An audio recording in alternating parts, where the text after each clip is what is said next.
Welcome. So I wanted to show a video of a project I've been working on over the last few months called Stellar, which is like a simplified container platform for my environment. So a quick intro in it. First, why? Well, there's several container platforms out there, and for my specific use case, where I run on my infrastructure, I control networking, and I have a set of requirements. The existing things that are out there today are really heavy. They're really, they have a lot of feature sets. And with that comes complexity in deployment and management and monitoring and all of those things. And so, after I started experimenting a little bit on top of Containerd and just started adding a little things here and there, like as I needed them for my infrastructure, and that's kind of what came about. That being said, there are some trade-offs. So the goals that I had and kind of the requirements for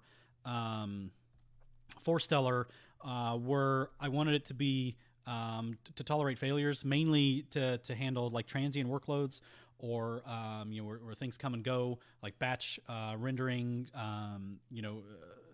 workloads like that where you don't need like managers and pets. They can come and go. I rotate my infrastructure a lot, so servers don't live very long. I don't want to have to worry about making sure that like individual things are there. So one of the requirements that I had is to be masterless. With that also comes kind of eventual consistency. So it is that. Like I said, it's aimed at like transient workloads and specifically it was built for my use. So it may not work for you, and it may not work out. Use the best tool for the job, and yeah, go from there. So that being said, what this video will do, we're going to go through kind of high-level features, tell kind of what all it does and where it's what it aims to solve, as well as a quick demo. In a follow video, I'll go over the more in-depth details architecturally for all of the components that it does. But for now, we'll start with this overview. So feature-wise, it's built on Containerd. That is the core of the system. That is the container execution is handled all by Containerd. And what this kind of started out is an experiment on what can be done on top of it and what things can we build on top of Containerd. It also supports multi-host networking. A requirement I had is to be able to run and handle failures amongst nodes. So it needs to be clustered. It needs to be have networking where a container can talk to a container of the network. Now the networking in Stellar is it is very opinionated. It is powered via CNI, but that does not mean you can take any CNI plugin and replace it. It is a very specific CNI compatible implementation that is built for my use case, and we'll go over details in just a second. Service discovery is provided via DNS. I wanted to use Core DNS. Core DNS is a fantastic package. I really like it, but it did way too many things that I need. I don't need all of the features, and I didn't want to have to manage plugins and updates. So what I actually implemented was about 200 lines ago. I used the underlying DNS library that Core DNS uses. And so that allows me to have the same stability and leverage that strong library, but keep the code base really small to solve the problems that I need, which is just resolving records. That's all I need. I don't need anything else. There's also a built-in layer 7 proxy service called Blackbird. That's a separate project that I have. Basically, Blackbird it's a gRPC programmable layer on top of the Caddy server. Written in Go. Caddy is fantastic. I love it. I use it a lot. It allows for zero downtime reloads, canary deploys, health checks, automatic HTTPS with an automatic certificates via Let's Encrypt. It is incredibly powerful. And actually, I extracted Blackbird out, so that's a standalone project that you can use elsewhere, but that's the proxy layer that Stellar uses in there. And that allows you to take your applications and expose them to the outside world if you have a blog or something like that. As I mentioned at the beginning, the goal was to have a masterless design. So almost every other platform, container platform today has some form of like a strongly consistent data store where there are leaders and there are dedicated pets that you have to make sure they stay up, and you have to maintain a certain amount of quorum. There's absolutely nothing wrong with that, and it is an absolute necessity in certain types of environments. But I don't think it's a requirement for everything. Like I said, in my specific use case, my service can go up and down, right? I'm okay with having an eventual consistency because Network partitions are very rare in my environment. I manage the iron, I manage the metal, so it's very reliable and stable and fast. I'm also okay with having things replicated throughout, and being able to go down if I have to drop to a single node to be able to upgrade the entire system in a matter of minutes is much more important to me than having a set of dedicated things that I have to go through big exercises to make sure they come back and they're all backed up and taken care of. Now, with that being said, it doesn't mean that it was just careless of saying I'm just not going to worry about data. The data store service has been specifically designed and built for Stellar to handle. It's effectively a replicated Bolt DB, but there are things built in the system such as like scoped data for buckets where most of the data is node scoped, so you don't have to worry about when a node writes and it replicates throughout the cluster. There's very little risk of collision amongst the data because they're scoped at the node level, and that allows them to come and go because as long as they replicate to one before they stop, and then they'll get their data back. And there's also features built in such as like replication, periodic replication, as well as a lightweight transaction framework and replication upon shutdown that helps that data stay as consistent as we can, but still allow for there to be no actual masters through this. Like I said, there are trade-offs for each. Your mileage may vary. Another requirement of the system was to be extremely efficient on system resources. I want it to be very, very lightweight. I don't like a lot of overhead. I don't want to lose a lot of my compute resources and my networking to a big, hefty system.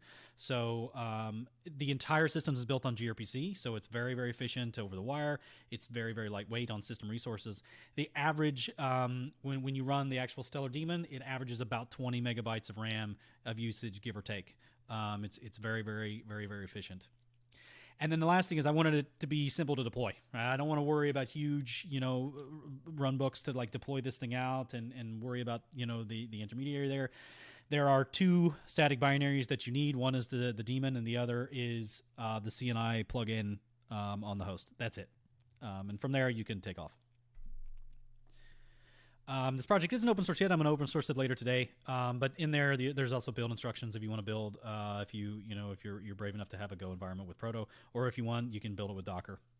And then there's also some run instructions, which we'll go over in just a minute once we've seen the demo. Before we go in the demo, I want to go just a quick kind of 10,000 foot view of the services.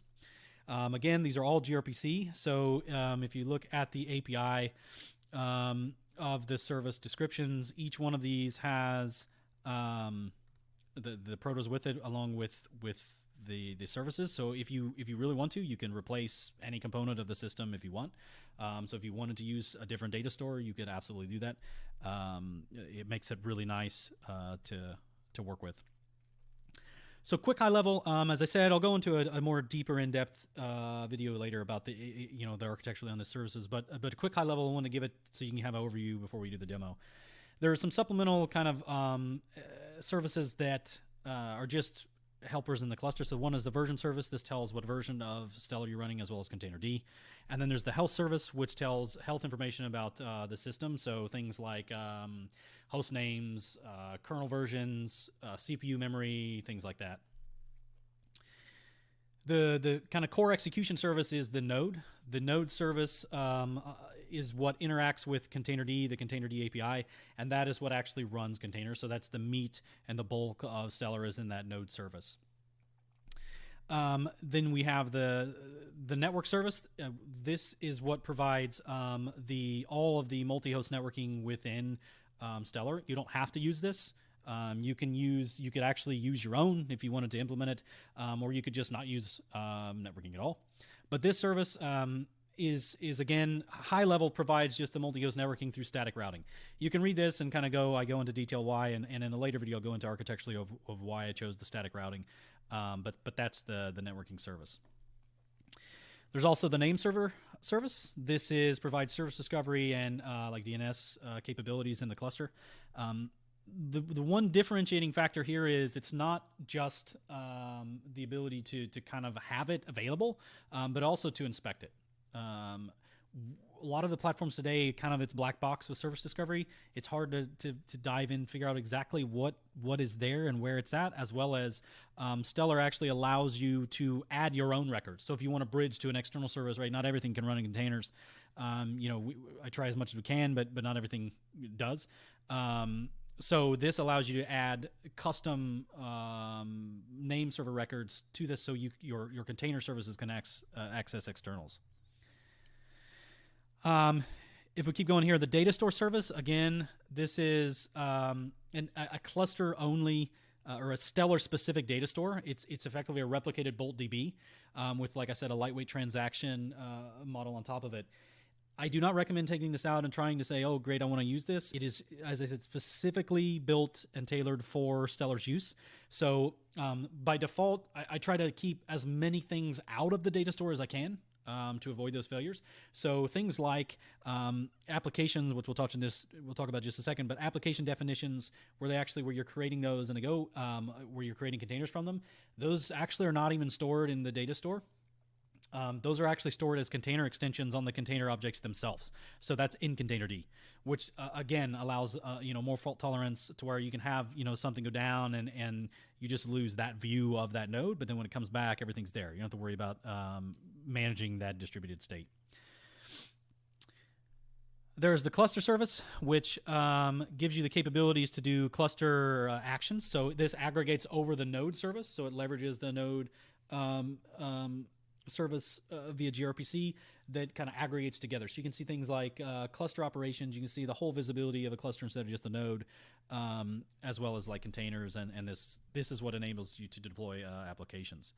From the application standpoint, it's a custom format built specifically for Stellar. Again, there are a lot of formats out there, but a lot of them are really heavy. And so I pared them down to the minimal requirements that I need to run applications. So there's the name, which is a name application. We'll go into more details when we see the demo. But then it has a set of services with that, and that's what gets deployed out to the cluster. And finally, last but not least, is the proxy service. The proxy service, again, it builds on a project I call Blackbird, and that is the wrapper around Caddy. And so this allows you to take endpoints and specify those in your application definition, and that is what actually gets deployed. So you can say, deploy a web app and have it hit that endpoint. So without further ado, let's take a look at the demo. So what we have here, so if we take a look, we have basically two nodes, and we're going to start up a cluster, and then we'll go through a demo of the actions. So as I said, Stellar, it's a couple binaries that you need to run. The main daemon that runs all of the core services is a single binary. So we can run those, and basically all we're doing here is we're giving it, we're telling it what the bind address is, the agent address, and advertise. And these are explained more in the README. But this is what allows the other nodes to communicate with it. So if we launch one right off the bat, if we take a look, SCTL again is the CLI interface to it. If we look at cluster nodes, we can see we have one machine that's ready to go. We want to expand that cluster. We just launch it again. Similar arguments, tell it how to find it, only we add this final -- peer. And when we launch it, it syncs up, and now we have two nodes, right? Very simple, very clean, very fast, no overhead as far as all of this stuff as registration. Again, I said, I manage my infrastructure. I don't need all of that other overhead. So, take with what you want. If we look just at what it can do, right, again, with the CLI, you can interact with, and the CLI, again, everything is in gRPC. So the CLI uses the same gRPC client that you could use in your own if you wanted to write your own and use the API. Everything is gRPC, so it's easy to integrate with. You can manage applications. You can do node operations. So one of the requirements I had when, as far as for my infrastructure, I want to be able to talk and interact directly with the nodes. I want to be able to know, as an ops person, I want to know when there's a problem. I want to be able to directly address that node as well as the cluster. So the node management will allow you to look at a specific node, whereas then the cluster allows you to look at it from a whole view, as we saw with just like the nodes and containers. Okay, so let's take a look at some of these actions. We'll deploy a quick demo application and see how it works. So This is a little difficult to see, so I'll kind of scale up here. Um, by default, app definitions are in JSON. I really am a fan of TOML, but some things are kind of hard to model.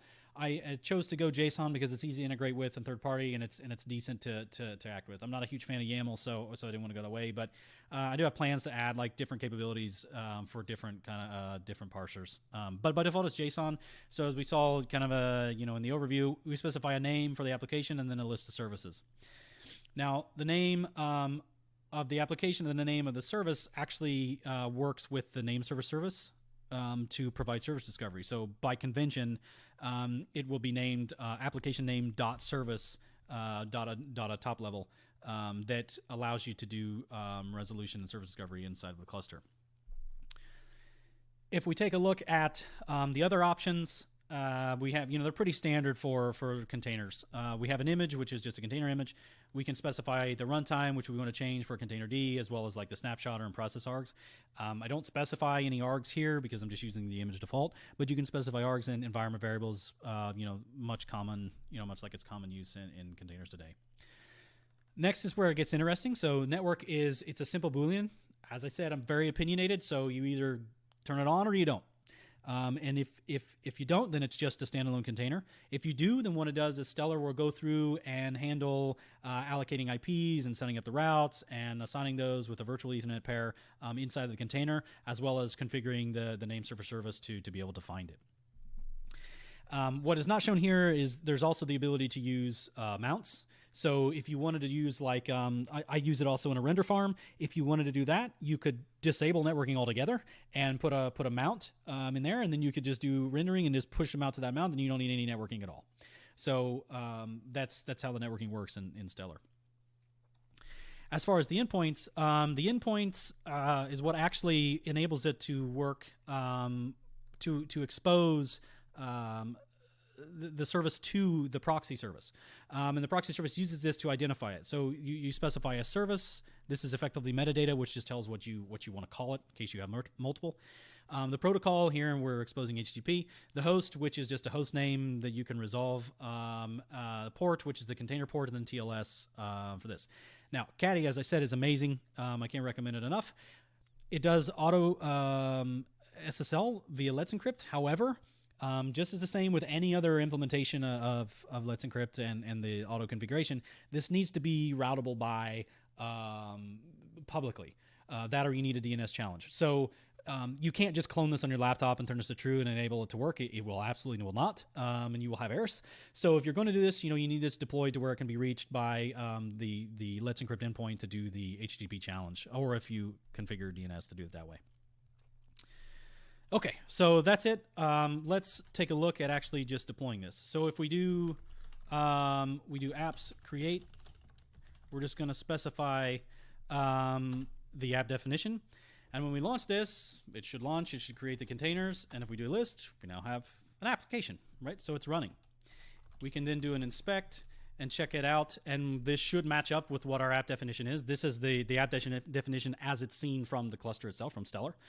So we can see that it actually does. It's created the endpoints. We have, all of the container data that's running. It's there. If we want to ensure that the actual containers are running, we can look at them at the node level. So here I actually have an environment variable that's configured to go directly to this node. So if I want to just look at this node, I can do a node containers list, and I can see the containers that are just on that node.